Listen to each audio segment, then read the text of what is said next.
Aloha and good afternoon, everybody. My name is Jürgen Steinmetz, and I'm joining you from Livestream.travel in Honolulu. And we're here today in a discussion jointly with the World Tourism Network. As you all know, World Tourism Network is an initiative that emerged out of the rebuilding.travel discussion, started right after or during the ITB trade show. Unfortunately, ITB trade show in Berlin in March never happened, but our rebuilding.travel discussion happened not knowing what we're really getting into with COVID. Now in December, rebuilding.travel, what was a non-structured discussion group with people already in more than 120 countries, is now World Tourism Network. And World Tourism Network is a new organization. We have a little bit more than 1,000 members now in 126 countries. And our goal is really to help the medium and small sized businesses to maneuver beyond the crisis and through this crisis. And we welcome both public sector representatives, including some of the ministers of tourism, and we welcome big business, but we're really for the small and medium sized guys. In December, we had a number of events, online events. I think they were all successful. You can still find them on livestream.travel when you go back, and some fascinating discussions. And today we're going to continue this. And I'd like to welcome Dr. Eleanor Garley in New York. Eleanor has been a reporter and a contributor for eTurbo News for almost 20 years. She's really known not for lip service that much, but she takes things on as they are. She's joining us from her apartment in Manhattan, New York.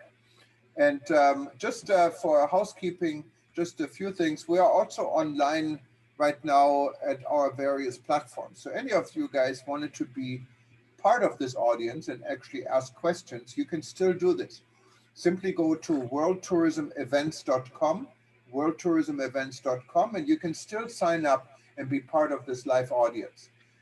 And once you're part of this live audience, and I see we have about 200 people that registered, we usually get about half eventually attending, you can actually ask questions. You can be part of all of this. And if you wanted to ask questions, we're trying to do a little bit different. We're trying to make it interactive.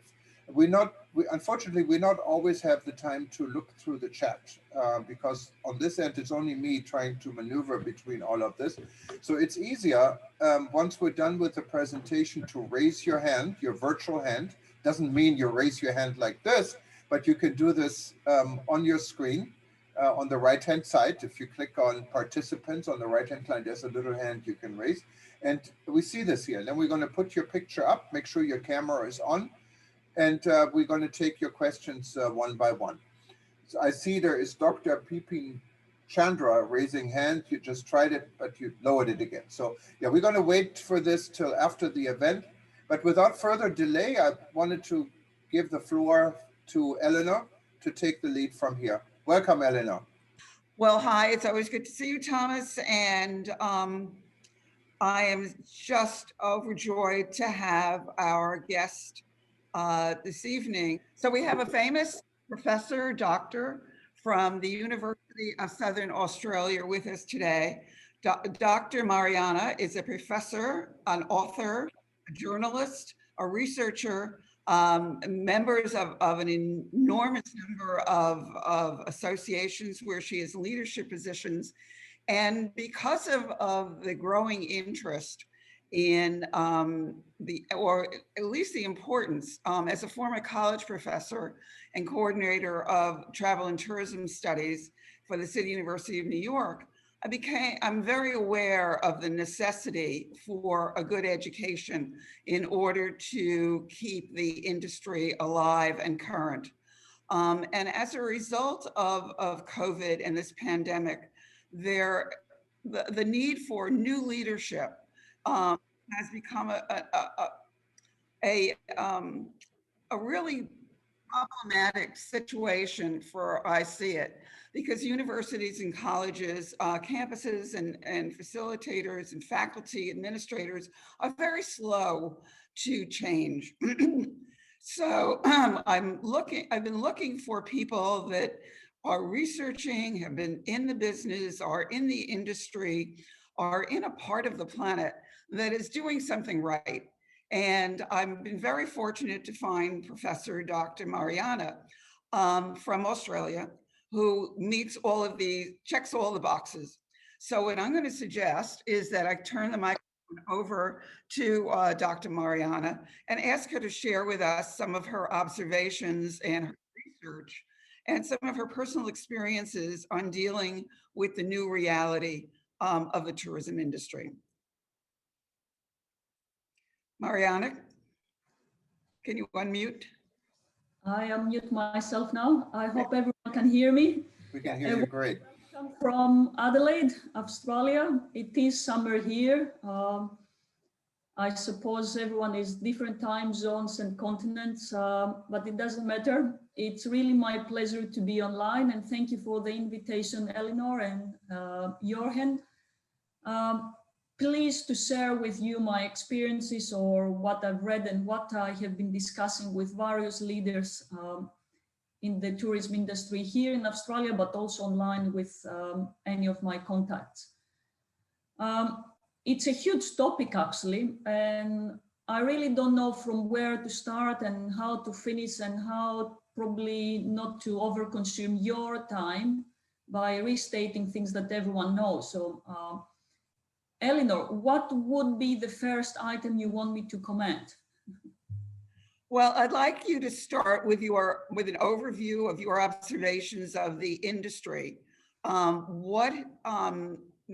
mean, it's been dormant, to be kind. Okay. And now it's going to, we're hoping over the next few months and certainly by the end of this year that it will reboot and tourists will start coming back. So all the segments of the industry, some have responded well by changing their formats, by changing their materials, by requiring face masks. Others have needed governments to push them into dealing with the new reality. But the industry has been slow to change. But that's the nature of the industry. But academia is even slower to respond to the need for change. And so when the schools and the colleges and the courses are back, the students are going to come back to 2019. And that's a lot of that coursework and is not going to be relevant to 2022. So based on what you've seen and heard and experienced and your knowledge of the academic world, what can we do in order to take this very slow moving machine so that the students entering the industry come in with a toolkit and skill set that will help them to survive and succeed? And what can we do to help the existing managers and executives in order to cope with the new reality? Okay. Okay, that gives me a good food for discussion and starting talking. I will give some background observations in terms of what I've seen and experienced, and then I'll give my future vision in terms of what can happen or should happen. You mentioned before, and I have heard it from many politicians, that the industry, the tourism industry or the economy in general, is under hibernation. That was the word that they were using here in Australia, at least. You said the industry has been dormant. I will agree and disagree. There are examples and evidence that, yes, indeed, many leaders, many professionals, many companies, many destinations, they were not as fast to respond or to try to innovate or change, I would say, in terms of how they're working during this lockdown. But there have been other companies, and not only within the tourism sector, but even from other sectors, that they had been really very active and sometimes even more active than before COVID. COVID, it is a crisis. We have been facing crisis a lot. The difference with COVID, it was that it was a really global stop. It was not just one region affected. It affected every one of us. The tourism industry was one of the industries really hit it. What companies had to do, it was of course the immediate response to try to handle cancellations, refunds, customers being stranded, whatever. And of course they had to do things. Well, they didn't have to, you know, particularly here in Australia. And I need to emphasize that. And I imagine it is true for many other countries. Governments in several countries, they have been quite generous in giving subsidies, financial support to employees or companies. And because of that, you could have simply taken the easy way, do nothing, get the subsidy and survive for a while. But many companies, they haven't taken that route. They have done things to respond and try to have continuity in terms of the experiences and the revenue streams. So many of them, they went online. They were offering digital experiences, visit to galleries, online festivals, online wine tours. We have seen virtual tours to destinations. They have been handling customer communications. They were giving support and mental health to customers, but employees themselves, using big data to try to find new markets to penetrate. So I have seen quite a lot of innovation around from all sectors, from the wider tourism industry. As I mentioned before, wineries, festival and operas, hotels being converted to offices, restaurants becoming online cooking demonstrators with chefs, you name it. And I have seen innovation, as I said before, from companies outside the tourism industry as well. Probably you have heard about what IKEA was doing, you know, the destination in a box. You receive a box, including furniture from Istanbul, the coffee teapot from Istanbul, music from Istanbul, paintings from Istanbul, the furniture for Istanbul. You're locked down in your room, in your home. You open up the box, you replicate Istanbul in your room, and you imagine you're having a tea in Istanbul in your room. Now, IKEA is a furniture retail provider, but by doing this during the lockdown, they have been offering tourism experiences, and I don't think they will stop doing it. They became part of the tourism industry. They will continue doing it. I've been to supermarkets that they have employed the chefs that they didn't have any job to do online, not online, face-to-face demonstrations in the retail supermarket. And they had musicians that they couldn't play in an event, playing the piano and the violin, and customers had really fun, in inverted commas, going to the supermarket, being entertained, but also educated what to buy and how to cook. Again, I don't think supermarkets or retailing might change their model, because retailing is nowadays also faced by the online shopping. If you want to attract people going back to retailing, you have to give them a compelling experience, and maybe that might be the solution. So these retailers, they're going to compete with meal experience at restaurants, opera houses, you name it. So I would disagree and agree that the tourism industry or the economy in general has been hibernating. Yes, some of them they had, but the ones that they really wanted to be the leaders or to serve, not only to survive, but to continue operating and contributing and have something to do, they have been quite creative and quite active. Now, the experiences or what has been offering during this lockdown has also accelerated, and I'm sure you have heard it a lot, technology adoption. And it has, yeah? Technology adoption from the tourism supplier point of view, and technology adoption from the tourism demand or the citizen, the customer point of view as well. There are companies that, you know, for a long time they were saying, I want and I need to go to social media and do live streaming. I need to do more social media marketing. I need to communicate with my customers more. I need to allow employees to remote working because I have many good employees that they cannot come to office every day.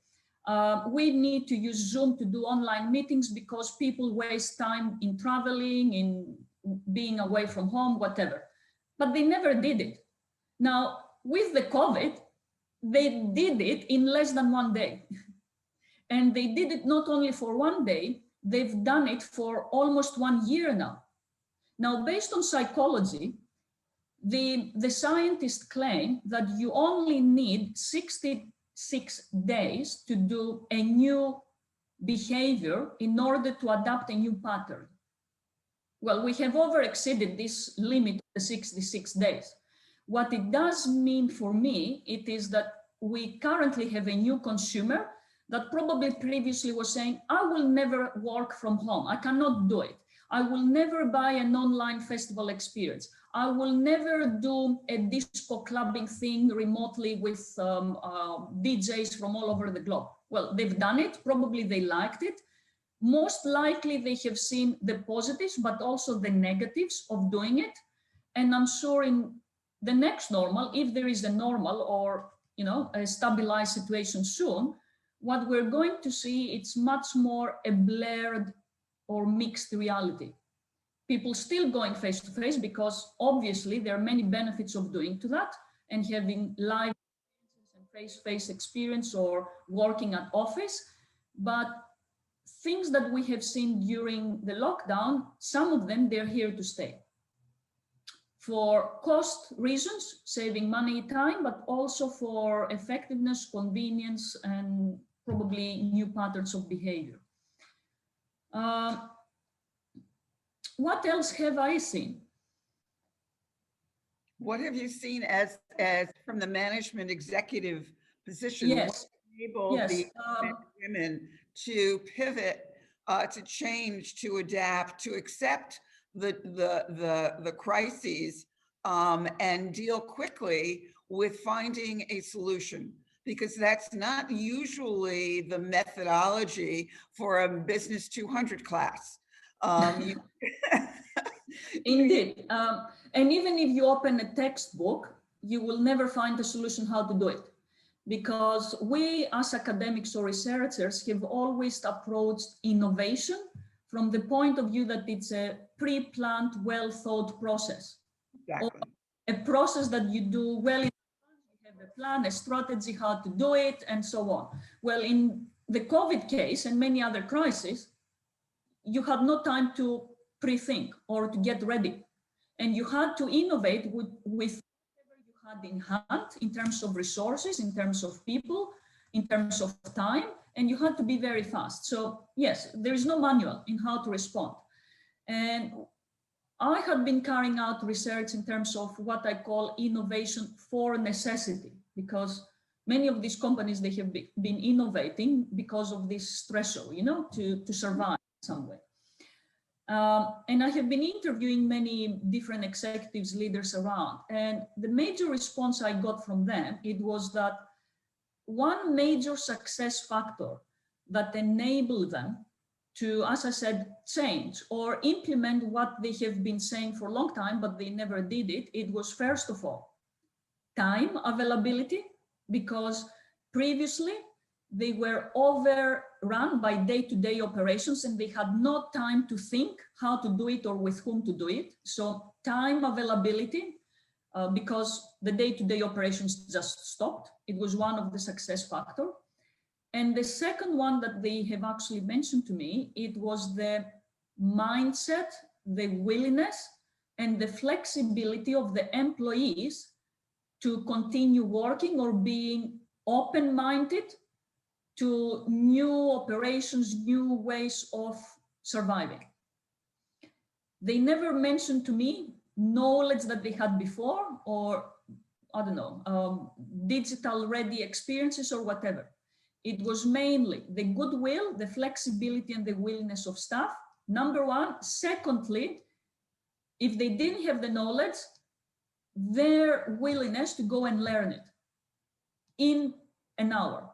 But number one, it was the mindset, your willingness to do it, and readiness or open mind approach that they had. And I think this says a lot in terms of how important soft skills or human skills, problem-solving skills, agility or creativeness is important to face a crisis or to be innovative on a continuous basis and not on a basis whereby you see innovation as a strategic ad hoc planning process that you think that innovation is only when you do a breakthrough thing rather than a minor adjustment to your daily life.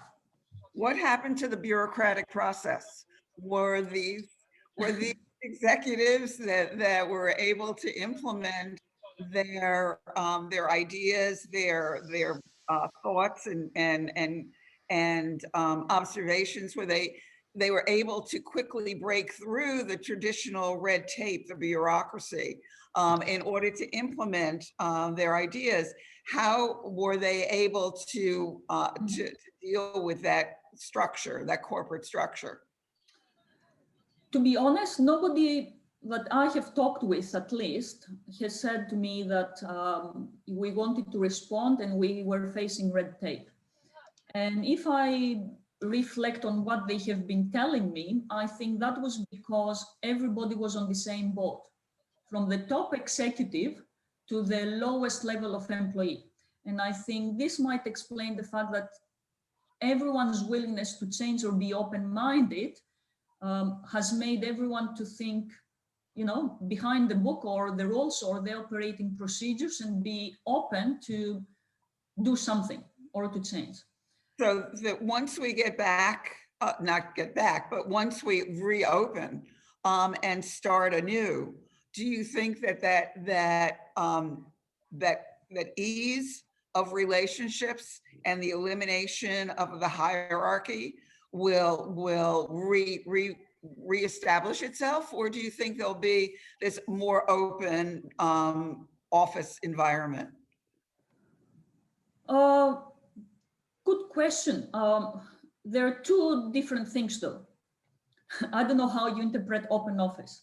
I mean, many companies, even before coronavirus, they went to open spaces, you know, open floors. No, I mean, open communication spaces. You know, so that it doesn't mean, however, that because you have, you know, an open office policy that culture talk to each other, yes, or there is no bureaucracy. So there is the geographical, you know, part, and there is also the organizational culture part. I'm talking about that circle management system that didn't work very well for our former president, Jimmy Carter.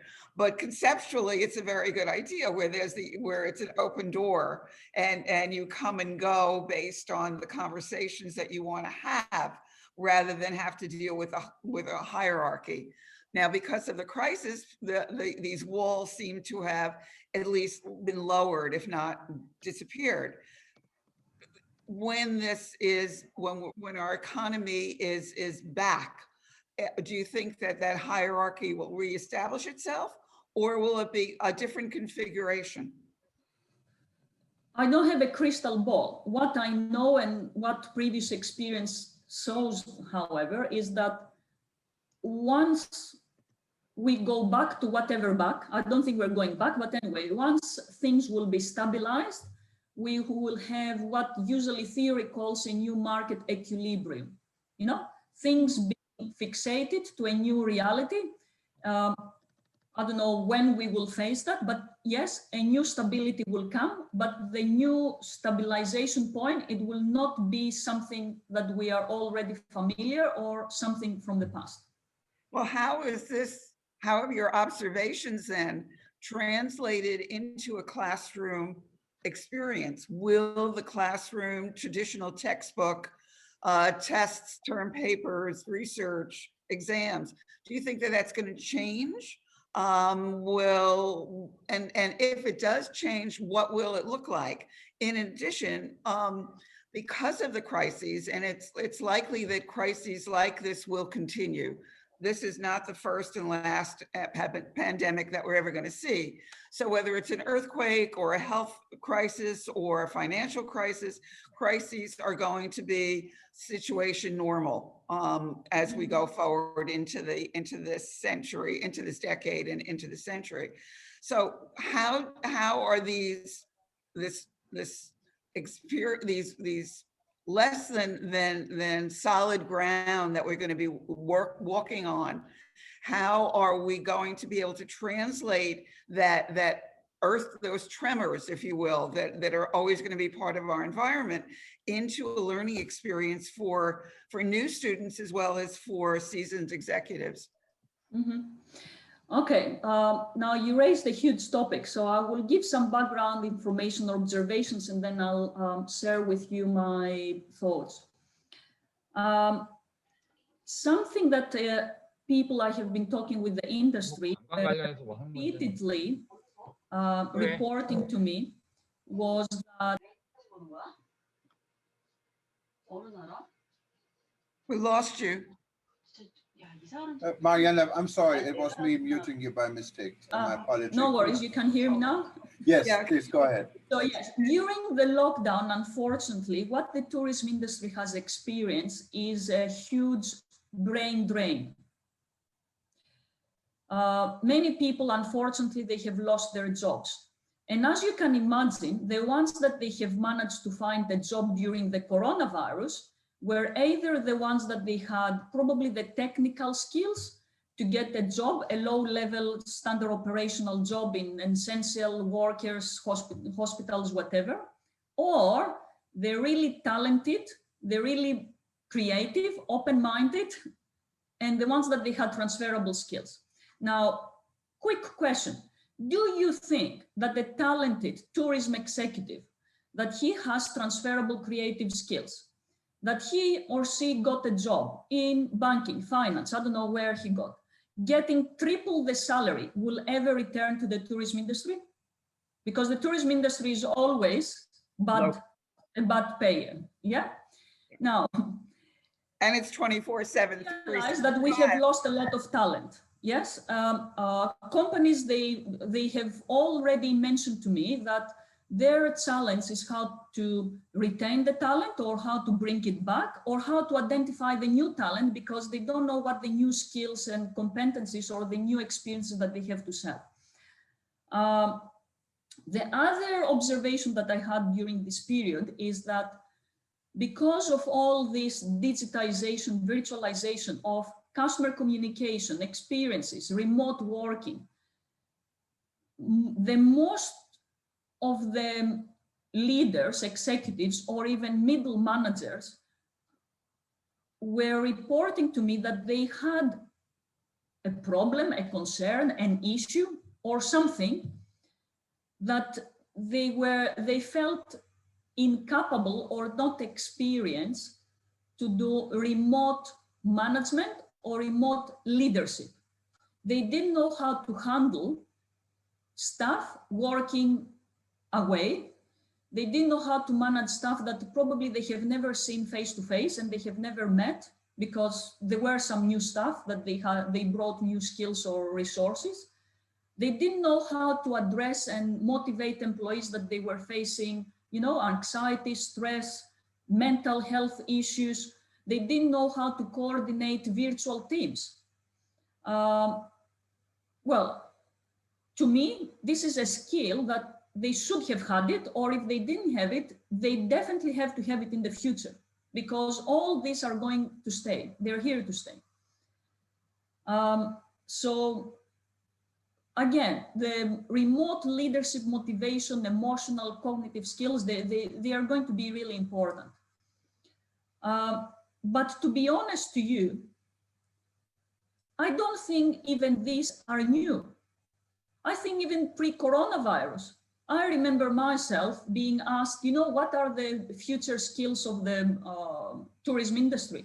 And everybody always were mentioning, well, everybody has to be digital capable or expert, how to communicate online with customers, how to use social media, how to do virtual experience, how to coordinate with others online, isn't it? And be in a virtual team. And that's why I always ask my students to use technology to do team projects, you know? So I don't think all these are, again, new. I think what coronavirus did again, it has strengthened or magnified the urgency that we have to get and acquire these skills. And not only to get them, that we had to have them already. In my own university, there was, and I was doing online, I had distance learning classes and my students were doing online projects, but there was a reluctance, and I'm being kind, from the administration to move so much of the learning to technology. And so the universities in the United States are not known for being innovative. So, and the hotel industry is not known for being innovative. Yeah. How can the need for innovation and acceptance of technology be moved through the system so that the people coming out of the high schools into the colleges and the top down, the presidents and the senior executives at the administrative level of universities, how can we get these people to dialogue, understand the complexity of the tourism industry? Because I know from my own experience that there's still a belief that if you can make a coffee and a bed, you can run a hotel. But obviously it's a Well, you can multi-billion. You can make sure it survives one day. It doesn't mean that you can have a profitable hotel the next day. So how do you transfer this requirement for the business to have these people with these skill sets and with this mindset into an academic environment? What's the conversation that needs to take place? Well, I think first of all, every educational or provider or institution will really need to define or redefine what is the scope or the purpose of the education or the training they want to provide. There is a big difference between education and training or skills and competencies, yeah?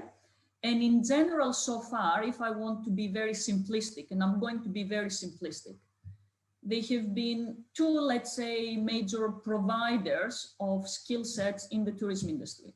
Hotel schools or practical level educational providers that, as you said, they provide the day-to-day operational skills, how to serve, how to clean a room, how to do the check-in, you know, how to cook, blah, blah.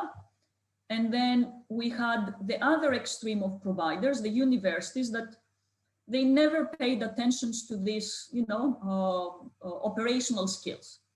They always had the direction or the focus to train people to be more strategically minded, higher level skills, you know, research-based, strategic thinking, whatever. And both extremes have a problem, in inverted commas, because once you train somebody to serve a coffee, you haven't developed the skills of this person to climb up in the hierarchy and the ladder. And once you train somebody to think strategically and, you know, managerially, he cannot manage a job unless if he has done the job. And no one will employ this person to do the job unless if he knows how to serve a coffee. And unfortunately, the university graduates do not know how to serve a coffee. And that's why probably many of the university graduates, they probably never end up in the tourism industry. They get the job somewhere else because tourism hospitality skills, they are transferable, you know? So I think the first thing that educational providers need to do is to really rethink or refocus what exactly they want to do, who to train and what to train. What is the skill gap or the labor market or the research market that they really want to be in?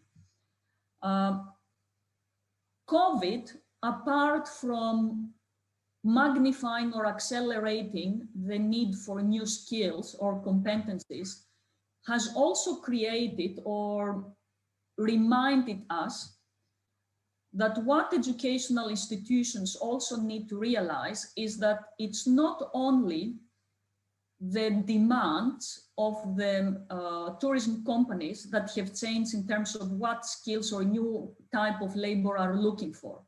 What has also changed is the student market itself, meaning who is the student and what they're looking for.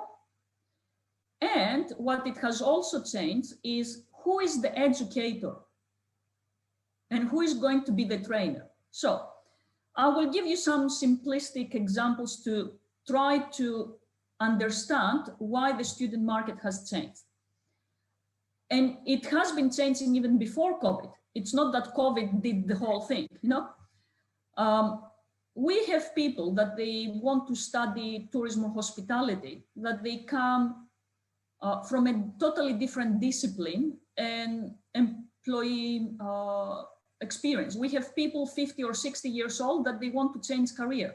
And at the same time, we have the 17, 18-year-old student with no industry experience that for whatever reason wants to study tourism and hospitality.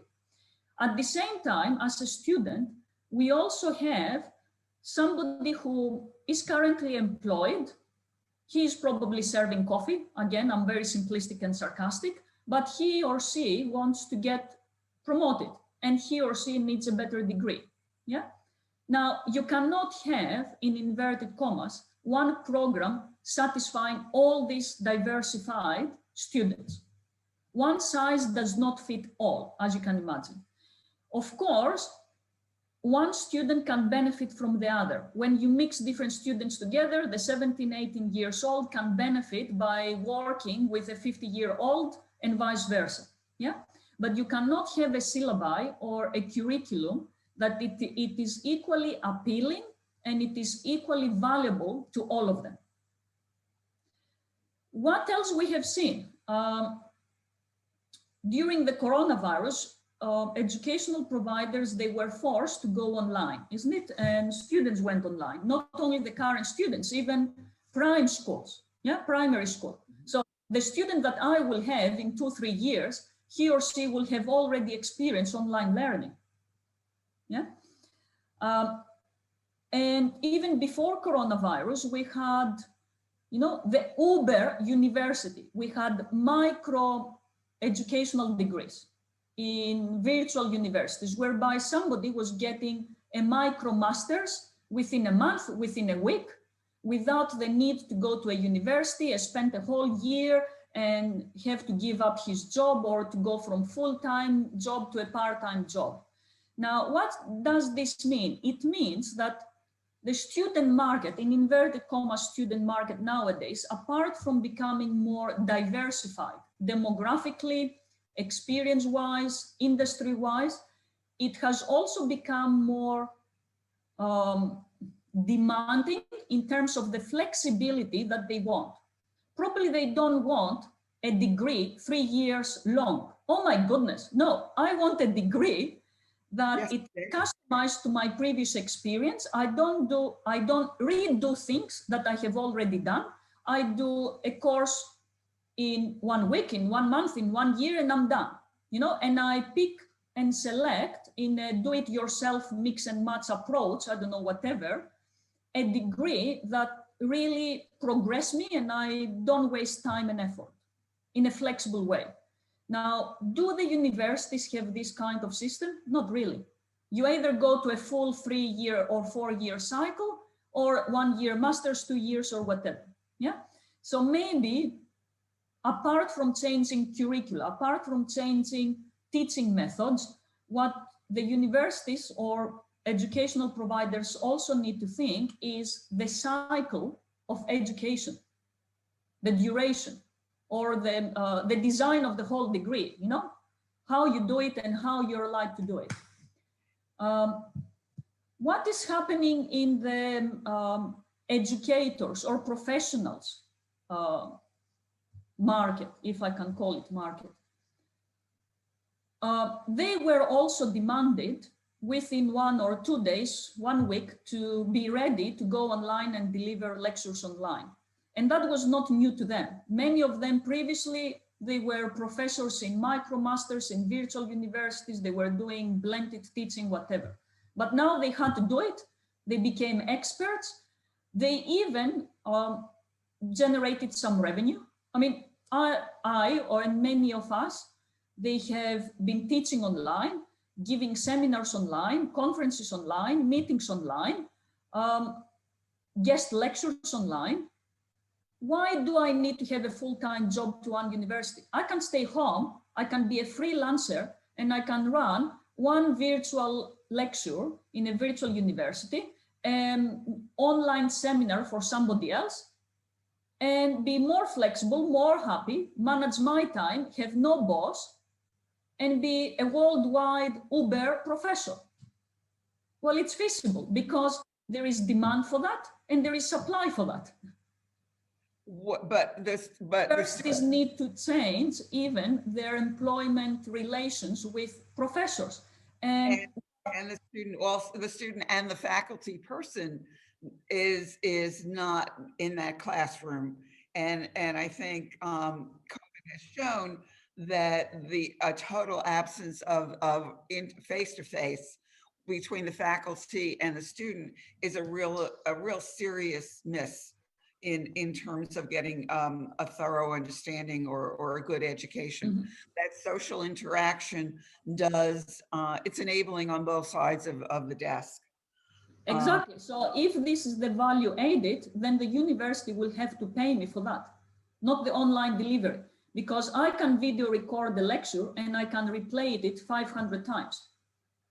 But my value added, that it cannot be substituted or replaced, is probably, as you said, the face-to-face personalized consulting with students.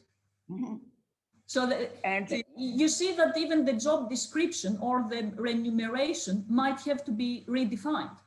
And it's not only me that can do the teaching. Sorry, but we have experienced before COVID and during COVID and after COVID that equally a CEO or an hotel manager has knowledge and things to share and be valuable to students. So why shouldn't the CEO be a guest professor or a freelancer selling, in inverted commas, training and education to university or educational providers?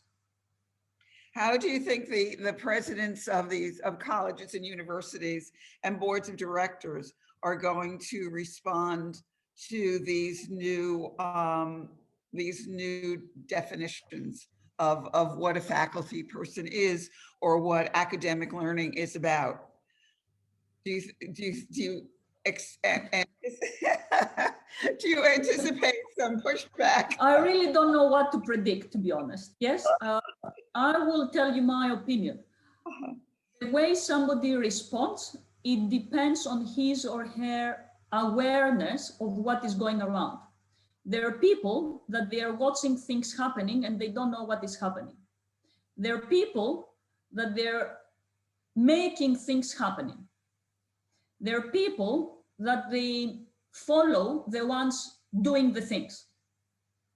So how you respond, I think it heavily depends on your conscious or awareness in terms of what is going around, on your abilities, innovativeness and creativeness or even willingness to respond and to change. And that's it. And different people, different organizations, different structures, they have different, I would say, abilities in all that. Do you think that the material and say, you know, everybody will change or nobody will change or this is what will happen? I think we will see a great variety. We will see educational providers being the leaders, creating something new. We will see educational providers not willing to change because they think that, you know, nothing has changed or they can continue doing the same thing. We will see universities copying paste what others are doing without knowing why they have to imitate and whether the imitation or the copy paste will help them. We will see all variety. What about the traditional learning skill materials? Do you think that textbooks are on the way out?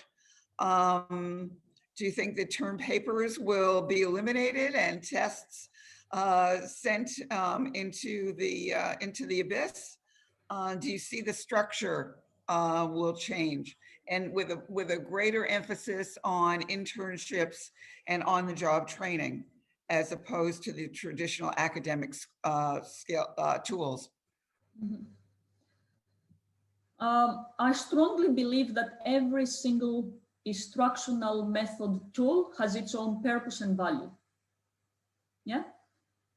Books are still valid. You need some background, knowledge underpinning to understand and develop critical thinking. You cannot ask somebody to give his opinion on something unless if he has a pre-existing knowledge. Now, will he read a book to get it? Will he watch a video? Will he interact in an online book? I don't know. Whatever is the new format of a book, the book is still valuable. Book in inverted commas. If you see are you still writing a traditional textbook? Because you've written many. Have you altered? Oh, yes. The publishers haven't changed their model. I mean, they are converting books online, but the digital books are just a photograph of a normal book, Your format has not changed? No. Will it change? I changed it myself. And I have many new type of books anywhere, apart from, that they have tried to make interactive books by basically doing hyperlinks. You click here and you go to another page, or you watch a video to see something else, which is again a better version of a traditional book, but again, it is still a book, What about you have an hyperlink, What about the technology side of your research? What new technology is going to become a standard in the tourism, hotel, restaurant, cruise ship space? For conducting research? Because your textbooks and your research is on technology, Mm-hmm. I believe. And so what new technology have you identified that is just being introduced or could be introduced into any segment of the industry so it becomes standard rather than a new addition? Like the contactless. The new standard for everyone is what we are doing now, video conferencing, call it Zoom, call it Microsoft Teams, call it WebEx, whatever, Skype. I think this is a standard. Everybody knows how to use it, or has experienced it for professional or social or family reasons. And of course, the way you use it, it can be versatile. I mean, we are doing an online discussion panel here. I could use it to do a forum group or interview. I've done it to collect data from industry, or I can use it for a classroom or for a virtual team in a company, So I suppose this is the new standard. It is a standard already. It will become part of a mixed reality as well, You will be sitting on a table with people sitting next to you and having a face-to-face meeting, and at the same time, people joining the face-to-face meeting through a Zoom, or being in a festival opera house, watching a live performance, and at the same time having a Zoom, a Microsoft Teams, whatever, virtual thing, so others can experience from away from home, or the directors or commenting on the performers, what they did well or what is happening, or while you're watching the front stage, you can have a camera watching the backstage as well, The mixed reality is here. I think that's the standard. Great. I think I'm going to interrupt you for a moment so that we can open the conversation and to our visitors. Thomas, if you can start suggesting, or the people that are waiting in the wings, so to speak, if you'd like to start asking some questions. Yeah, it's just very easy. Just raise your hand. And we have 4 or 5 interventions here already on the chat group I'm trying to get to, but feel free to raise your hand and then we put your spotlight up and you'll be next. Let's start with Denise Aliong Thomas. You had a question, Denise, go ahead. Can the person identify themselves, Yeah. and their association, or? Yeah, let us know where you're from and, What you do. who you are. Yes. Good evening, everyone. Greetings from Trinidad and Tobago. Are you hearing me clearly? We can hear you great, Denise. Welcome back. Thank you. Happy New Year to everyone. I am currently the president of the Small Tourism Accommodation Owners of Trinidad and Tobago. We represent the small accommodation properties with 1 to 20 rooms, so like the B&Bs, the B&Bs, the self-catering apartments, host homes, and so. And I also own and manage a small guest house in Port of Spain, in the capital city of Port of Spain, with 12 rooms, 12 guest rooms. Is this somebody that has their television or radio on and It's already off. I got it. Oh, okay, great. I'm sorry. Go ahead, Denise. I apologize. Denise? Yes. Yeah, go ahead. Yeah. Just give me 1 minute, please. 1 minute. Sorry about that.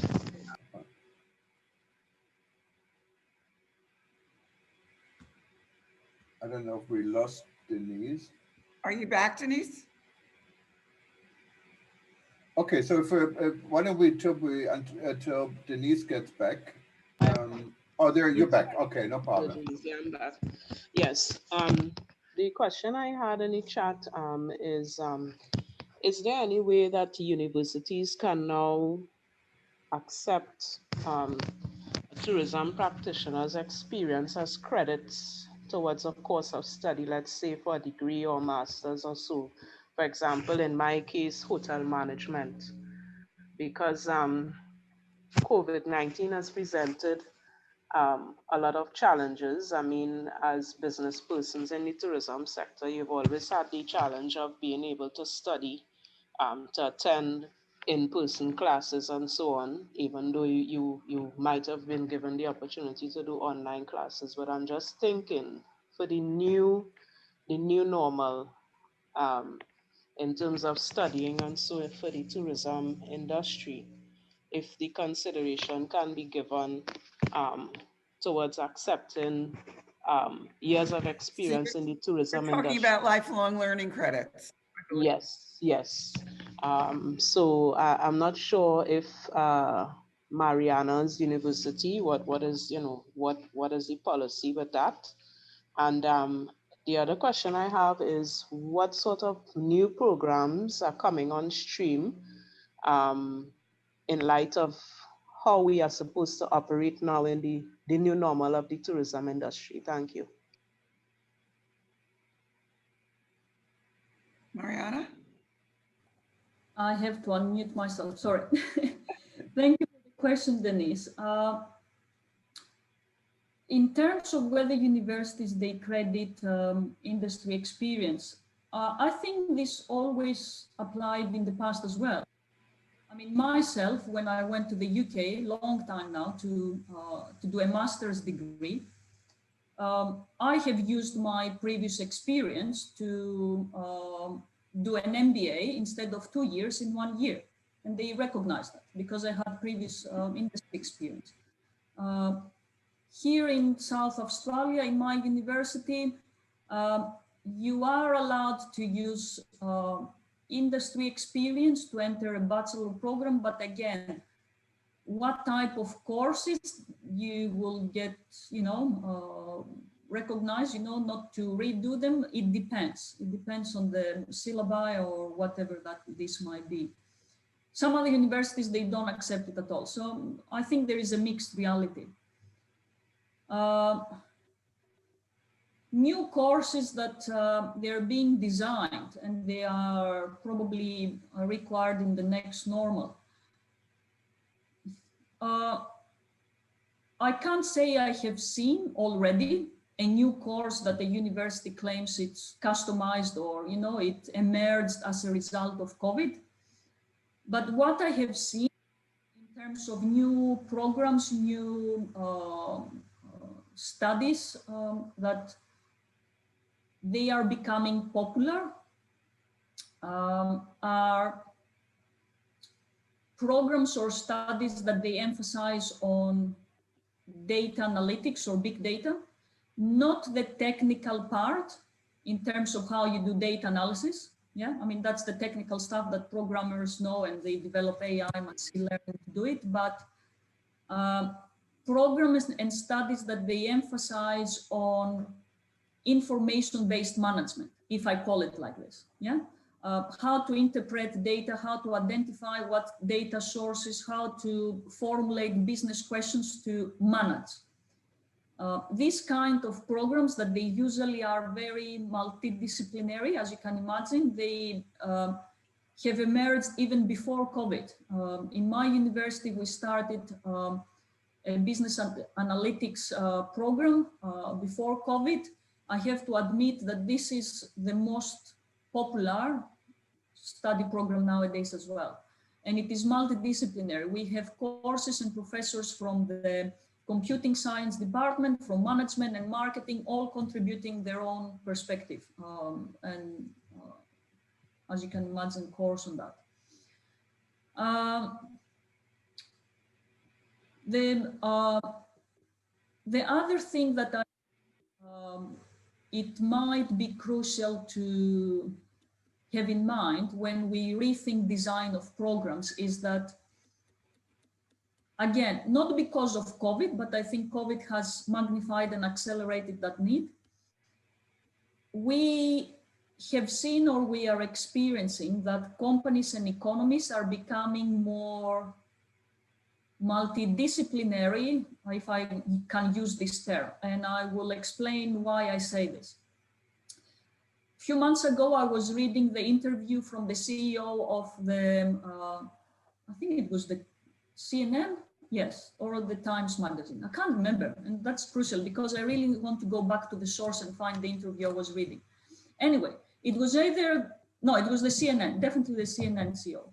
And he gave an interview, and I was reading the script of the interview. And he was saying many interesting things. And suddenly, while I was reading the interview, he mentioned, we are not in the news industry. And I said, oh my goodness. Well, if CNN is not in the news industry, where do they belong? I mean, where do they compete? Who are their competitors, you know? So immediately when I read this, I became more curious and I continued reading the interview. And then he said, well, we are in the entertaining media sector. I said, my goodness, a news agent, a news media in the entertaining. And then when I finished reading the interview that he gave, I realized that yes, they are in the entertaining media making content industry as well, because the way CNN and many other media channels, they have changed the way they broadcast and they present the news has totally changed from the traditional way, isn't it? It has become much more interactive with people sending messages on, I don't know, social media, Facebook, whatever, and the audience become part of the discussion, or they create the content themselves and they share it. The way they present the news is not one person pushing information that is boring, that is, I don't know, not interesting, not triggering. You have a person broadcasting news in a precise way. You have somebody writing a script and presenting the news like a movie, making it interesting, challenging, with live events, with people commenting from all over the globe. And it's a kind of a Hollywood production, isn't it?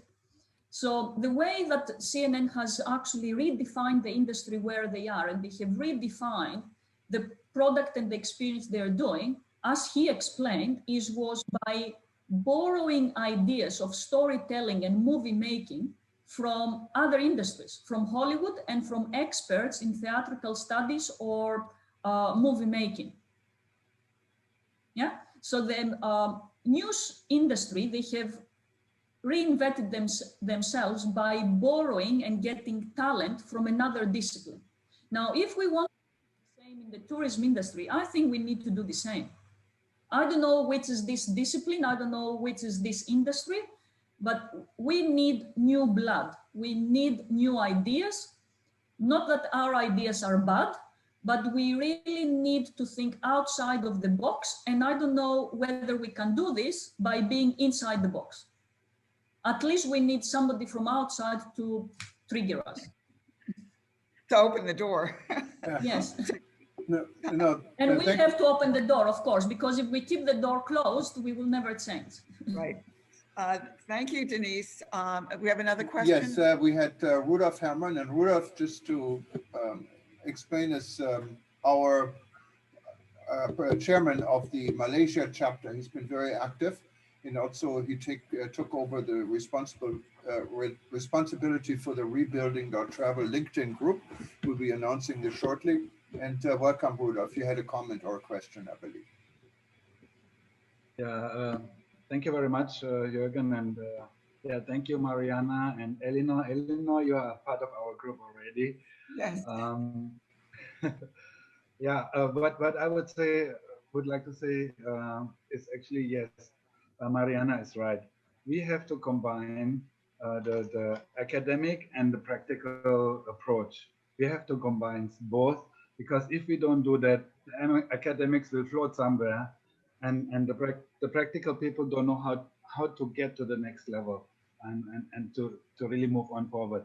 But if we combine it together, and that is what I'm trying to do in our LinkedIn group and in our chapter, in our discussions that we always do, I think we are on a good way, actually.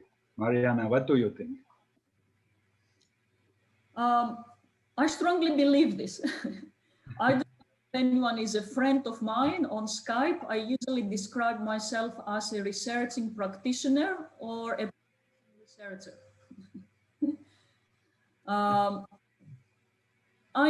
I grew up, I worked, and I was raised within the hospitality sector. My family runs a hotel, they still run it. I am the black sheep that escaped and came to academia. And by having this industry experience, I have to admit, it has made me a better educator and a better researcher. And I always appreciate going back and mixing with, day-to-day stuff or strategic thinking about the business. The problem is that most of the times, or many academics, they don't have this industry background, or many practitioners, they don't understand what is research or what is, how research can help them. And they have this misconception that we just say theories to develop theories. And the other problem is that, unfortunately, again, both of us are talking about the same thing, but we're using a different language to describe it. So we don't understand each other, honestly. We are using a totally different language, terminology, expressions, thinking, arguments, but we are both talking about the same thing most of the time. We just conceive it, perceive it, and externalize it, present it in a totally different way. Now, these language barriers are important because they break the communication. We do research that we believe and see that it has practical value, but the way we write it in academic journal papers, nobody can read, or even if they have the time to read it, they will understand it. We don't use a language that it's easily consumed, understood, and applied by the practitioners. And the practitioners, many times, they have clever ideas. They see what is happening. They know what it should happen, but they don't have the abstract thinking, if I can define it like this, or the theorizing to direct us what theory, framework, model, or what research methodology we need to use to investigate this. Because they're not thinking system research-wise, yeah? So I truly believe in this cooperation. I have seen it practically myself, helping me personally in many spheres of my life. But we need to overcome these language communication problems and misconceptions. And Marianna, we have 4 more. We're running a little bit out of time, but I think we can probably move on. We have Lucky Chetri from Nepal with a comment. Lucky, tell us a little bit more who you are and what your comments are. Thank you so much. I'm Lucky Chetri from Nepal, and we are running a 3 sister adventure trekking company. This is for women by women. And we have a small training institute as well to bring women into this industry. And what we have experienced on this COVID is while I'm listening this all conversation, what I thought, all the tourism sectors, actually we were believing on the remote business, because everything we have to book in advance through our online, right? And activity has to be on the field when the people they come. So it was just opposite of the other sector, because now many people they have been adopting online business, but we were already doing that, right? So now it is something like we are all in a position that how can we do? But even in that position, what we did a lot of work, what it works, like we did the evaluation, monitoring of our organizations and future plan, and these all different things we did on this time, because there was no activities of tourism. So now I'm realizing, as per the Professor Mariana, that we have to develop the quality manpower, of course. And this is very important. In Nepal, we have a lot of resources, but lack of good training institute, or maybe the quality human resources, we haven't reached on that top of the quality tourism. So this is what is the challenge. How can we do that? And in the trekking industry, we cannot do anything like a remote action program, right? Only the booking we can do. And what I thought, for the tour guide, what they could do, maybe remote route city tour program for the people, because everywhere there is a internet access through the people they can do. And they could even provide this kind of lecture or program for the students in the college. So the college, or maybe the group of people who are really wanted to travel in that areas, but they could do by a remote, to give them some sense of that places. So these sort of things we can do, but for the trekking we don't have that sort of things. But we should focus on the quality manpower development. So is there, on this program, I'm very fortunate and very happy that who invite me on this program, and I learned so much about it. So is there any opportunity that in future we can collaborate for the quality human resource development training program? I like to know from here. Thank you so much for giving this time for me. Yeah, and Lucky, before I give Thank you, Lucky. the floor to Marianna, just real quick for your and everyone else's information, we have interest groups within the World Tourism Network. Two of our interest groups touch exactly what you just mentioned. One is the virtual, the group that deals with virtual tourism guides.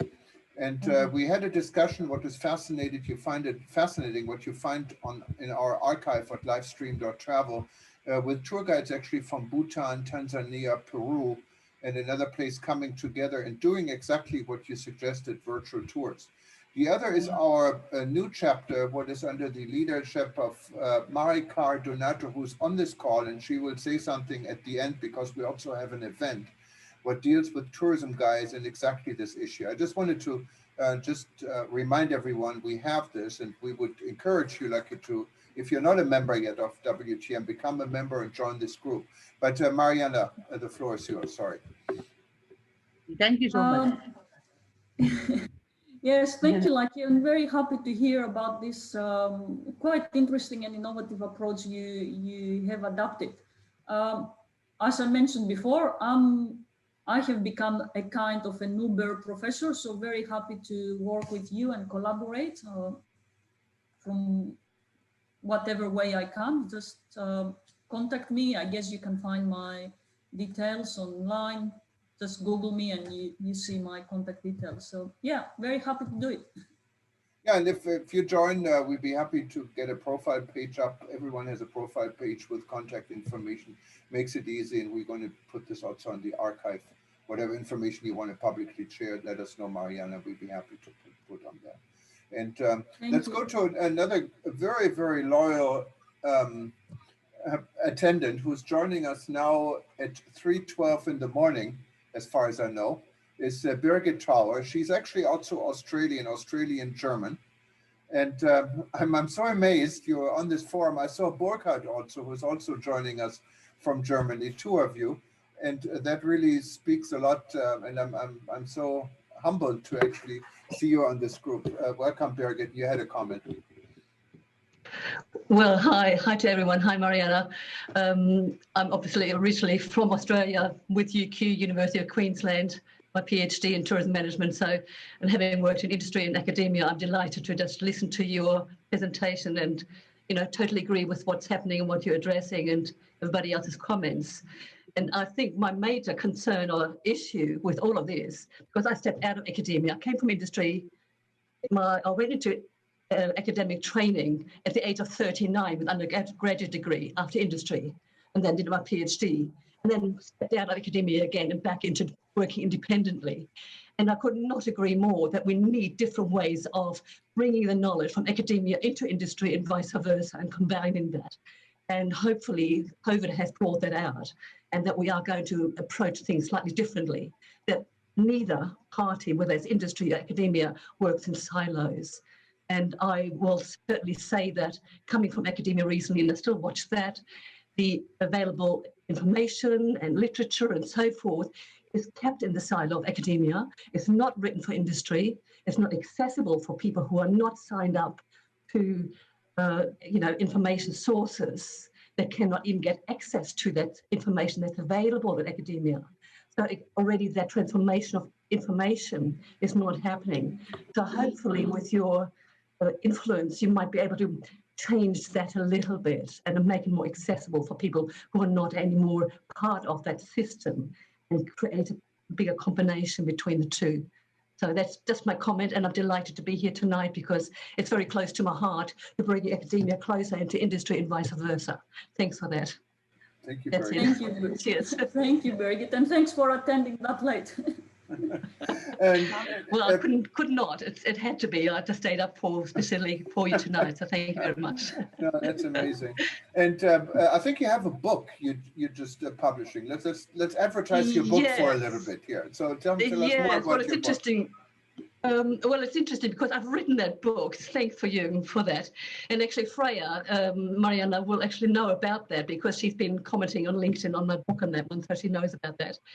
I've written that book actually very much based on research, and it's called The Way of a Peaceful Traveller, Dare to Care and Connect. And it's basically using travel and tourism to teach about positive psychology and tourism behaviour, or just general behaviour and attitudinal change and mindset change.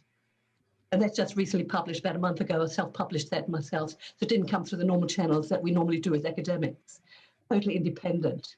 And it's on your profile, I believe. If you go to actually, you are a member of WTN. So if you look her up, I think you're listed under Germany or Australia. I cannot remember. Yes, you can I haven't done much marketing for it, but I did that. It's really interesting because I wrote that book and I did all the research because I knew that we need to get that knowledge that is in academia and get it to the general public. And that's why I've written that book, the way I've done it. Right. It's an interactive book. It's a hybrid kind of book.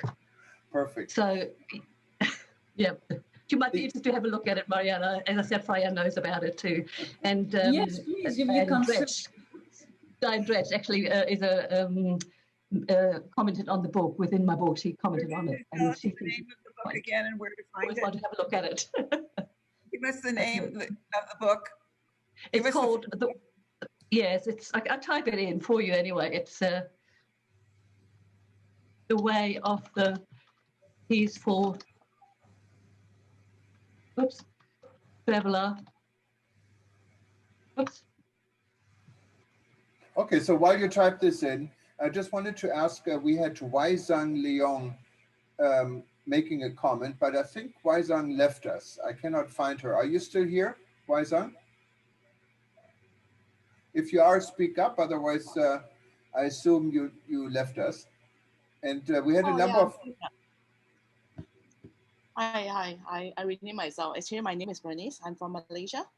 Oh yes, hi. Go ahead. Welcome. You're from Malaysia. Oh, yes. I wonder which comment you refer. I have two comments there. Okay. No, either way, you had whatever comment you wanted to make, and I see both of them Okay. here.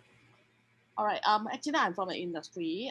Working in a travel agency and also as a tourist guide. And I noticed that actually just now, one of the speaker had mentioned about to invite the out of the box persons, those out of the box to bring in new idea, new innovations into the industry. Now, in reality, it is not really encouraging because we noticed that not even in Malaysia, actually in other countries, the industry player has been lobbying for more restrictions, for more hurdles, for more difficulty for newcomers to join the industries. So given to that, a lot of those with the new ideas, it's very hard for them to join the industries, and therefore the industry will only remain to be themselves with the same player, recycling the same products, same itineraries, for the last 10, 20 years. And so that's what I'm trying to say. Is there a question? No, it's a comment, I believe, and I think it's a valid comment because we're looking at a new normal. We don't know what the new normal will be, and it's a perfect opportunity to bring changes into the industry, and it's really up to, I think, everyone, including all of us, to contribute and work on these changes, because now is the chance, since we're all sitting on various Zoom groups all over the world, and we all be able to talk to each other easier. So I think I absolutely agree. We need to develop a new strategy. But Birgit, thank you very much. We got the title. We're going to put this also on your profile if it's not already on there, and then people can get a link to your book. And, thanks very much, Jürgen. And well, we're running a little bit out of time, but I wanted to make sure to give the floor to Marikar. Marikar has been a big pillow in this organization for all of us. And she's one of our tourism heroes also, same as Rudolf actually in Malaysia.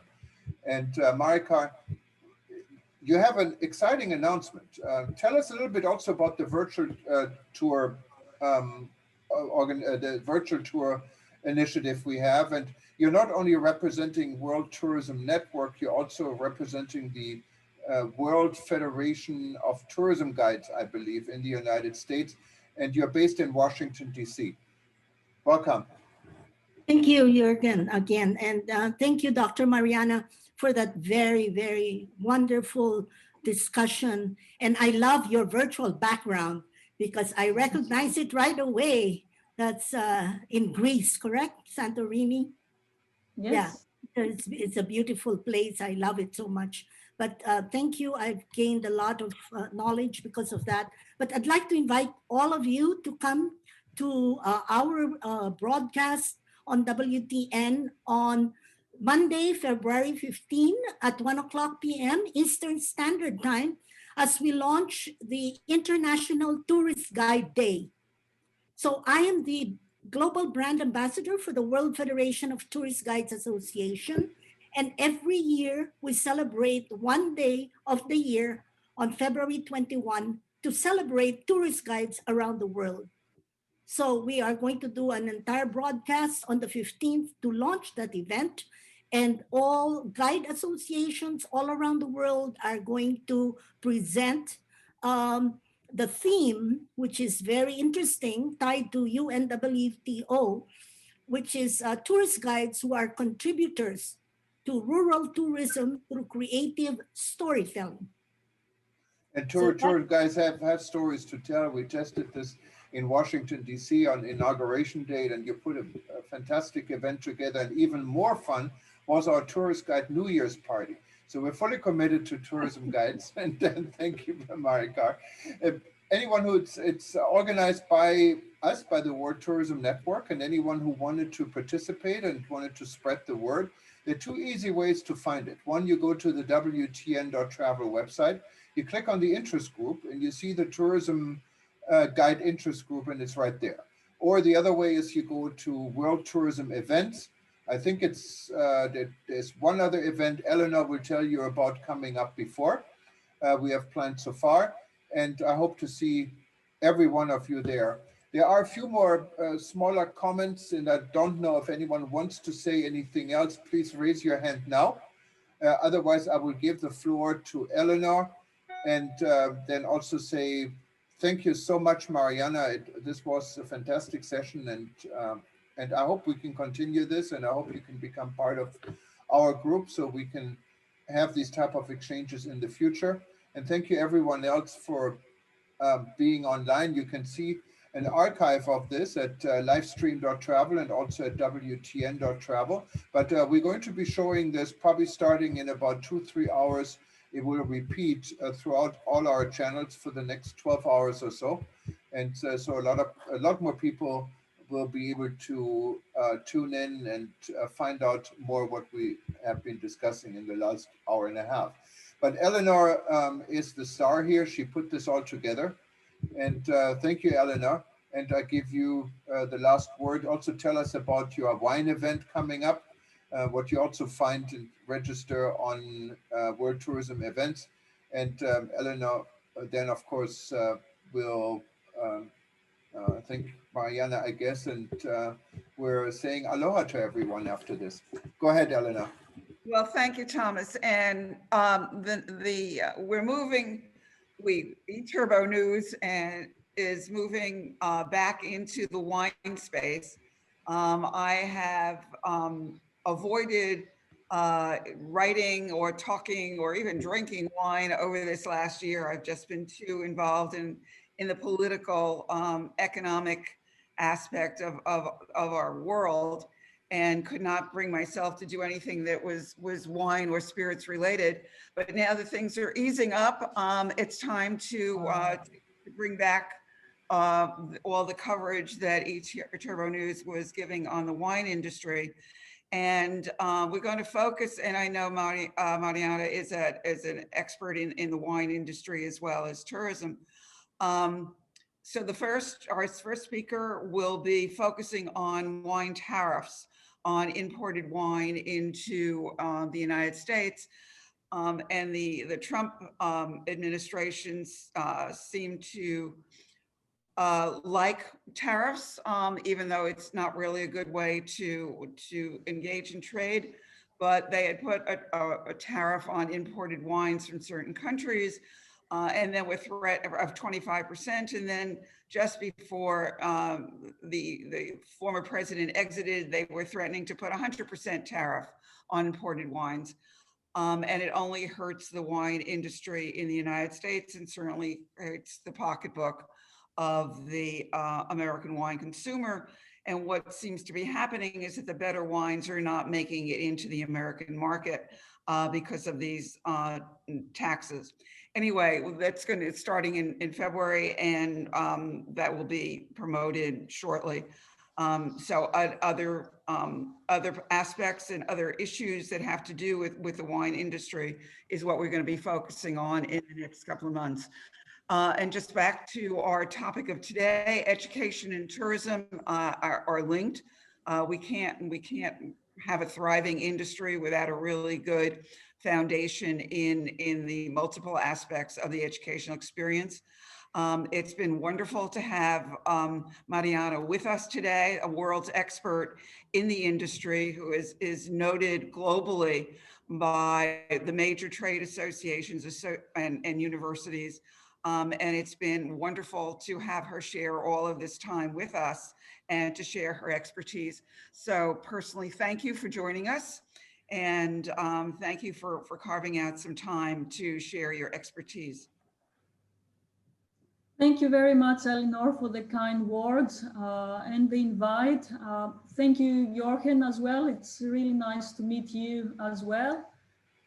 thank you everyone for participating and sharing your experience and viewpoints. I think it added at least my knowledge or perspective of what is going on, and I appreciate hearing you as well. And let's the show go on.